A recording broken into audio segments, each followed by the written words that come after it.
This is your news source evening bulletin for today, Tuesday, the 10th day of January in the year 2023. I'm Gordon Mosley reporting, and here's what we're tracking tonight. The Florida chapter of the People's National Congress Reform North American branch has filed a motion of no confidence against party leader Aubrey Norton. But Mr. Norton has explained that the PNC's constitution has no provisions for a no confidence motion to be moved against the party leader. The motion comes just over a year since Norton was elected leader of the People's National Congress Reform. The motion was moved by party members Larry London and John Yates and submitted to the North American PNC group and forwarded to the party's Central Executive Committee. In the motion, the two members complained that 1 year has elapsed since Norton's election, and over the 1 year period, the PNC reform has moved in a speedy downward spiral. They said the party's image has been severely tarnished, and a large number of its members, supporters, and sympathizers have lost interest in the party. They also complained that the business community has been withholding its support from the party. London and Yates also cited recent statements by the party's former treasurer as cause for concern, saying that a significant number of financial members have now lost confidence in the leadership of Aubrey Norton and they want him to leave. The motion said Norton has failed to unite the party and has also failed to mobilize for key political events, in addition to being unable to keep regional structures of the party alive. They said the PNC leader must carry the responsibility for the resignation of the party's general secretary and the treasurer. But speaking to the news source this morning, the PNC leader Aubrey Norton said the party's constitution has no provisions for a no-confidence motion to be moved against the leader.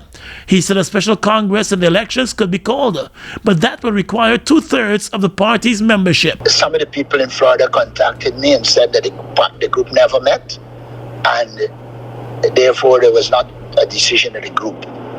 That is the first thing. The second thing is that there's no provision in our constitution for no confidence in the leader.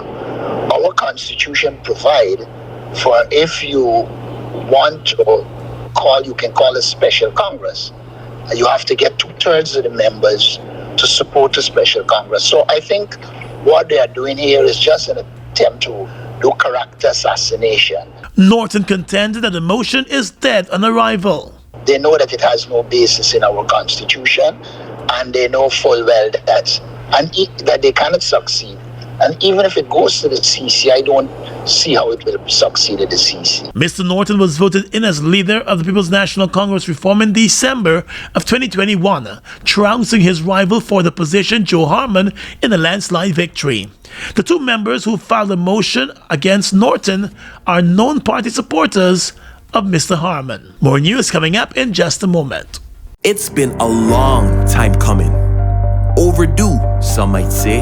But now that it's here, it will change life forever. And it is here to stay. The future is now. Transforming Guyana into the 21st century. Introducing GTT Fiber. Experience internet connectivity like never before. Speeds you deserve at prices you can afford from a name you can trust. Sign up today. GTT Fiber is here. GTT. Together, we rise faster.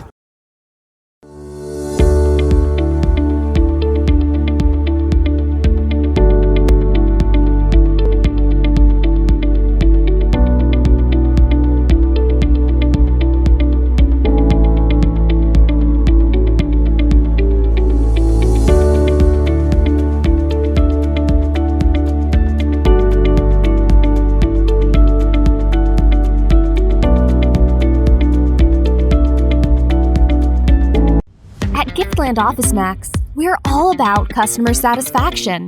Whether it's clothing and shoes for the ladies, gents, and kids, or for the latest electronics or hardware appliance, we're always thinking of satisfying you, our dear customers. Now you can shop online at www.giftlandofficemax.com or visit us at the Giftland Mall, where we're happy to serve each and every one of you. Get in the game with Buster. Win a full gaming setup, Xbox X, gaming chair, gaming speaker and headset, or any free of over 60 weekly prizes like Oculus Quest 2, Mini 2 drone, Nintendo Switch, and many more top gaming prizes. Check below for details.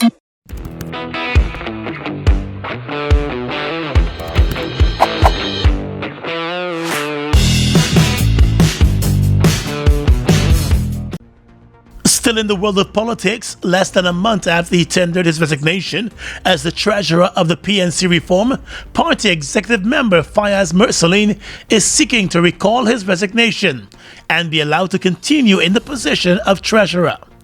In a letter to the party's Central Executive Committee yesterday, Mr. Mursaleen stated that on reflection and an understanding of the reasons for those who encourage him to resign as treasurer, he wishes to withdraw his resignation as treasurer of the party.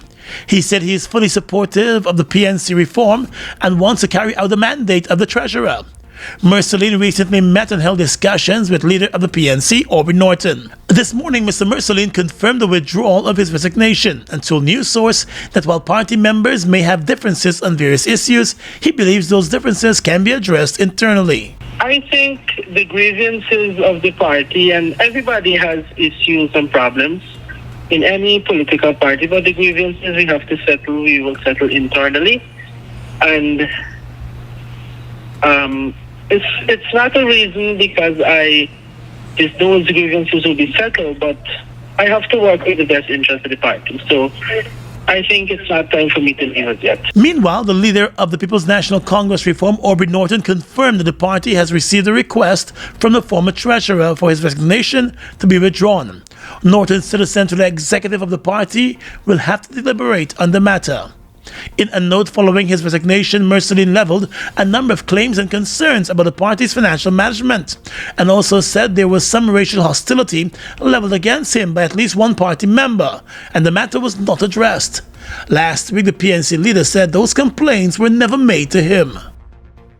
Now let's tell you that the Elections Commission of Inquiry is taking another break and will be reconvened on the 6th of February. At that time, Attorney General Anil Nandlal and other government officials are expected to be called to the stand.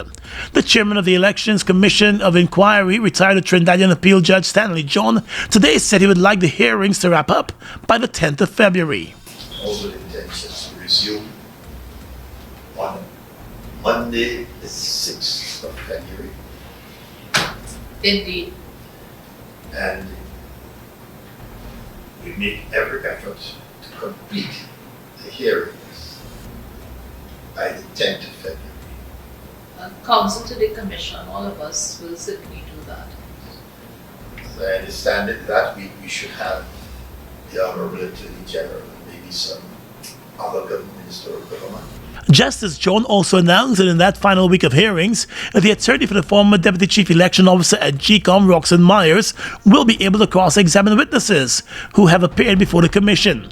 Before the curtains came down on this round of public hearings today, APNU AFC member Nicola Dennis Trotman took the stand in the presence of her attorney Nigel Hughes. Before she took the stand, her attorney informed the Commission that his client will not offer testimony based on her submitting affidavits in an election-related case. Having been informed, Commissioner Carl Singh inquired whether Ms. Trotman would have any objection to the affidavits being tendered as evidence before the Commission as an alternative. But though Mr. Hughes explained he was not the attorney for Trotman when the affidavits was filed before the courts, the commissioners pressed him to advise his client in favor of having the document tendered. If it does not incriminate in any way, then the commission really expects your assistance as counsel. So the offer is made to you if you'd like to look at the affidavit. I'm happy that the Chancellor has not lost his craft. If I were to accept that the record would reflect the Council received the affidavit, was afforded an opportunity to examine the affidavit, and thereafter proceeded to advise his client, which then becomes part of the record. So at this point, Your Honor, I Mr. Hughes, really, when you came, your role here before us is as counsel. For a summoned witness, Your Honor. For a summoned witness. With an obligation to, as an officer of the court. Of the tribunal. Of the tribunal. Yes. So I believe you do bear some responsibility. We are here not witch hunting. We are not here to get at anybody.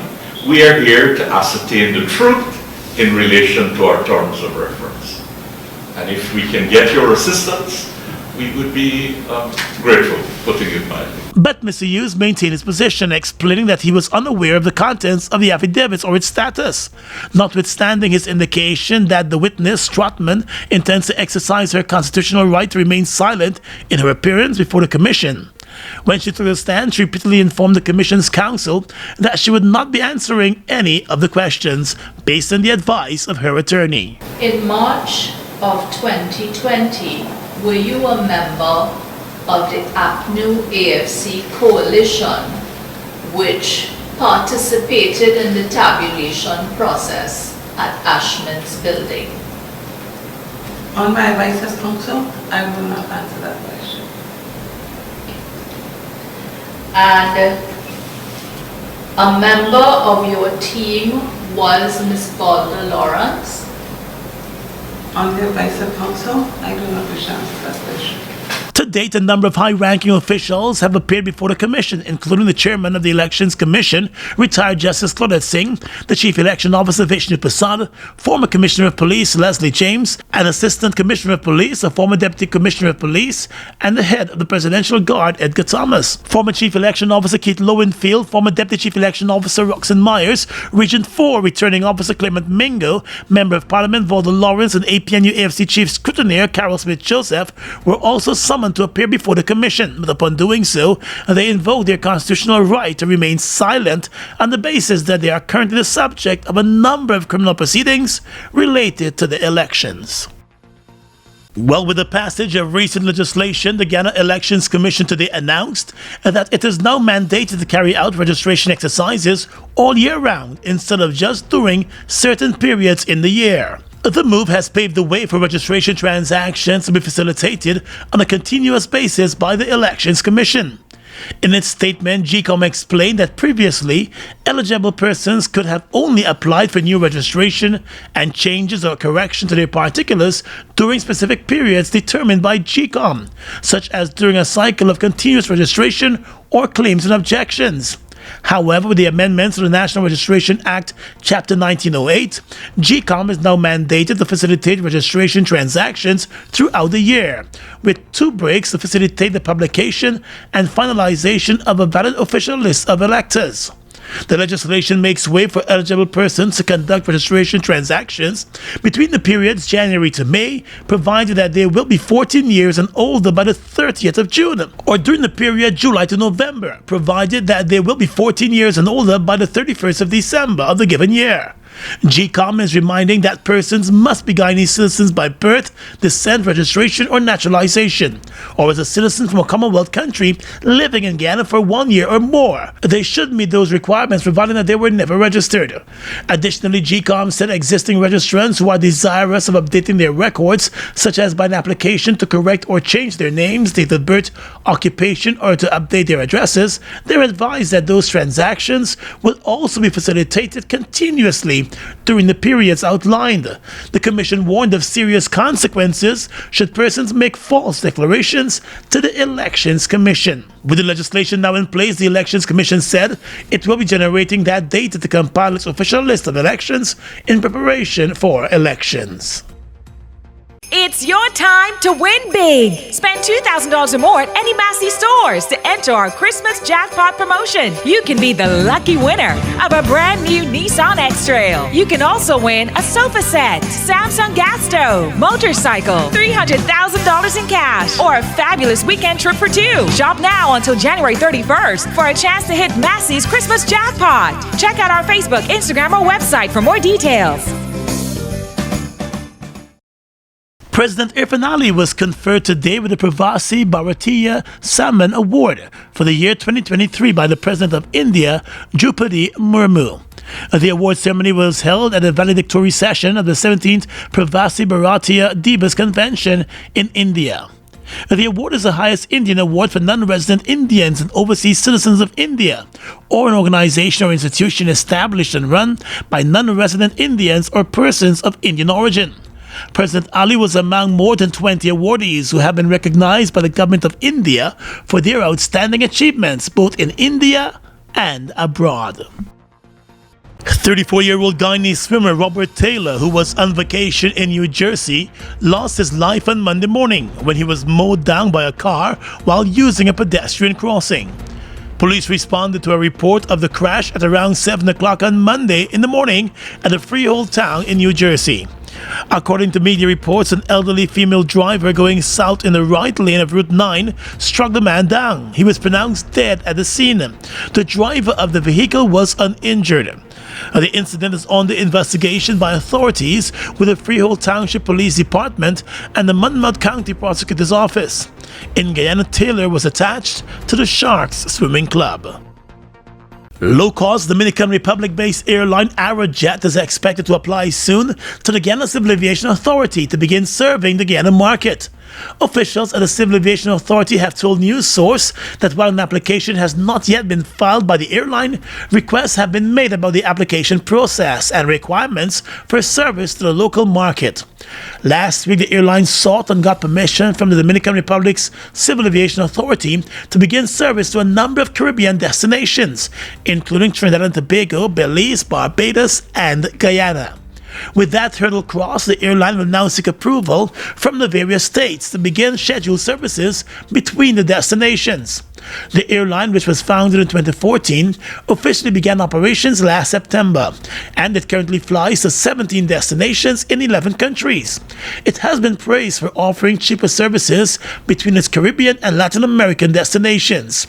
The airline currently operates with a fleet of 5 aircraft. The Ministry of Finance has announced that the national budget will be presented to the National Assembly on Monday, the 16th of January, by the Finance Minister, Dr. Ashni Singh. According to the Ministry of Finance, the Minister has been consulting with a number of stakeholders over the past few months as part of his budget preparations. The Ministry said this year's budget is expected to see critical development programs for Guyana being fast-tracked and the expansion of development works to reflect the government's transformational agenda for the country.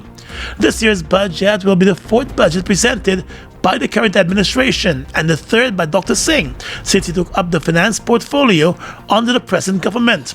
Last year's budget was also double the size of the previous year's budget, and the government still sought additional funding through supplementary budgets, including one that was presented weeks before the end of the financial year.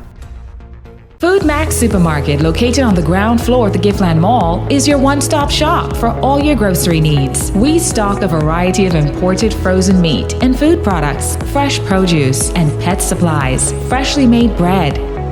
Rotisserie chicken and patties are also available daily. Shop in comfort today at Food Max and let our courteous staff assist you in satisfying your shopping needs. Food Max, the fresh food specialist. It's one of your biggest goals, getting your own home, where memories are made, where happiness lives.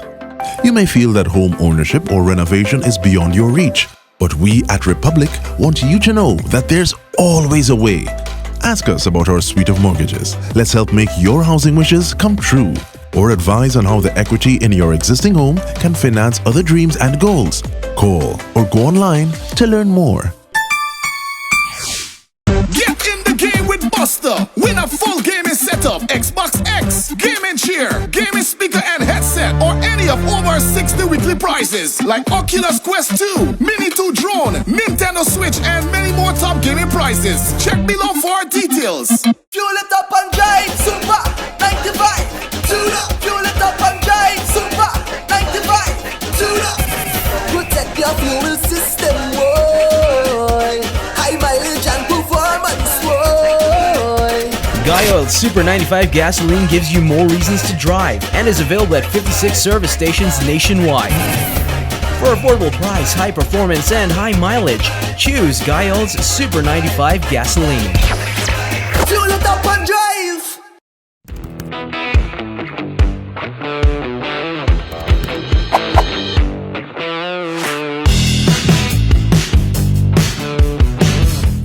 Across the region tonight, at least 17 people were killed in clashes with police in southern Peru. The country's Human Rights Office has announced.